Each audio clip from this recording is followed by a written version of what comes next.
A reading from the book of Acts. The very night before Herod was going to bring him out, Peter, bound with 2 chains, was sleeping between 2 soldiers, while guards in front of the door were keeping watch over the prison. Suddenly, an angel of the Lord appeared, and a light shone in the cell. He tapped Peter on the side and woke him, saying, "Get up quickly." And the chains fell off his wrists. The angel said to Peter, "Fasten your belt and put on your sandals." He did so. Then he said to him, "Wrap your cloak around you and follow me." Peter went out and followed him, but he did not realize that what was happening with the angel's help was real. He thought he was seeing a vision.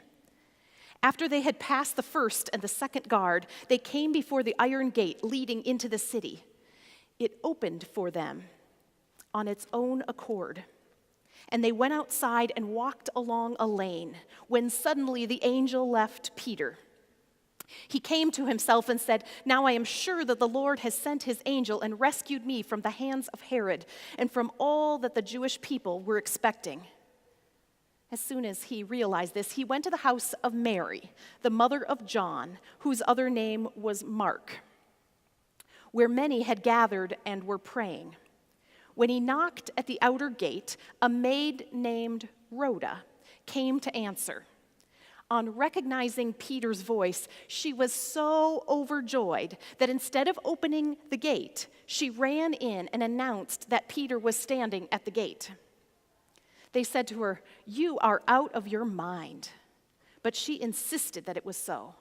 They said, "It is his angel." Meanwhile, Peter continued knocking. And when they opened the gate, they saw him and were amazed. He motioned to them with his hand to be silent. And then he described for them how the Lord had brought him out of the prison. And he added, "Tell this to James and to the believers." Then he left and went to another place. When morning came, there was no small commotion among the soldiers over what had become of Peter. This is the word of the Lord.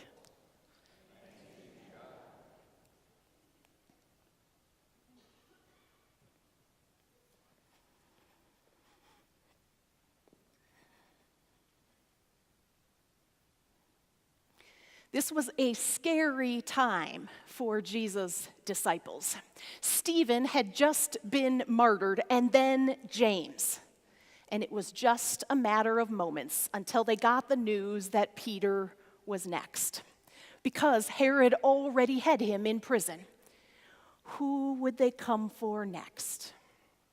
And so they huddled in fear, huddled in prayer, wondering what this church business was getting them into. And then it all changed with a knock at the outer gate. And Rhoda. Now, I've been hanging out with Rhoda. She and I have had a lot of time together. I like Rhoda. Rhoda is eager.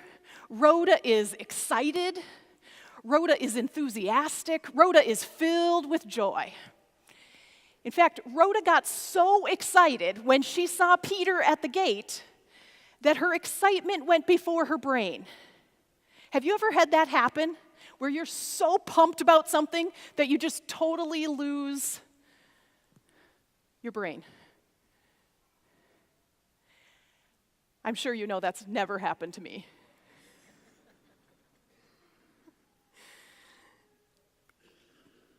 Rhoda left Peter at the gate, a man who was just sprung from prison, and she left him standing out there in the road.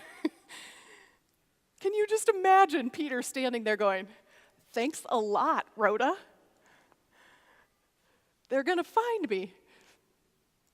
But Rhoda was just so pumped, so overjoyed, so excited to tell everybody the news, the miracle. So she ran to tell them all. And of course then, as you know, they let Peter in. And they realized it was him. It was him in the flesh, not an angel, not a vision, but Peter himself. Imagine the relief, imagine the joy that went through that huddled, fearful circle of people. It was a scary time to be one of Jesus' disciples. It feels a little bit like that to me now. In fact, I'd love to just take a little bit of your pulse this morning. Would you nod if these emotions feel like they resonate with you? Does anybody watching the news feel discouraged? Does anybody feel disgusted? Anybody feel frustrated? Does anybody feel motivated? It might not surprise you that me, your pastor of evangelism, has an idea of what we can do. Here's what we can do. We can build a community. You see, in these divisive times with racial divides and political divides, community is even more important. We need a community of life, of hope, of love. And we have that here at Lord of Life. So here's your homework assignment, because I don't know if you know this, but you're all on the evangelism team. You are. And so here's your homework. 3 people. The bulletin insert gives you some ideas if you need help to start the conversation or start an email or a Facebook message. I encourage you and I invite you to come up with 3 people that you will invite into this community.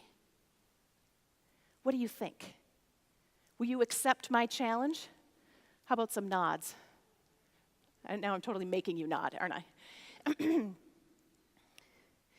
We can build a community, and that is one of the best ways to resist the negative forces in this world, the forces of hate and division, the forces of racism and white supremacy. People of God, we can bind,